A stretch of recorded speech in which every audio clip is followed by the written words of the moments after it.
পাল্টাপাল্টি ড্রোন ও ক্ষেপণাস্ত্র হামলায় কেঁপে উঠেছে ইউক্রেন ও রাশিয়া। আজ রোববার 16 মার্চ বার্তা সংস্থা রয়টার্স সূত্রে জানা যায়, রাশিয়া ও ইউক্রেন দুই পক্ষই পাল্টাপাল্টি বিমান হামলা অব্যাহত রেখেছে।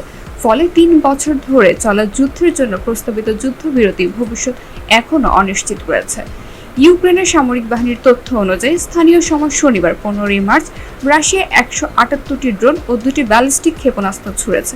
এর মধ্যে 130টি ড্রোন ইউক্রেন ভূতাপিত করেছে, তবে বেশ কয়েকটি ড্রোন বিদ্যুৎ কেন্দ্র সহ গুরুত্বপূর্ণ স্থাপনা আঘাত করেছে।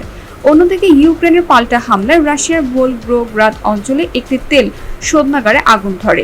কর্তৃপক্ষ জানিয়েছে, আগুন নিয়ন্ত্রণে আনতে 200 জনের বেশি দমকল কর্মী কাজ করছে। এদিকে যুক্তরাজ্যের প্রধানমন্ত্রী কিয়ার স্টারমার বলেন, যুদ্ধবিরতি দ্রুত বাস্তবায়ন করতে হবে। তিনি জানান, আগামী সপ্তাহে সামরিক জোটের বৈঠকে ইউক্রেনের নিরাপত্তা বিষয়ে কার্যকরী সিদ্ধান্ত নেওয়া হবে।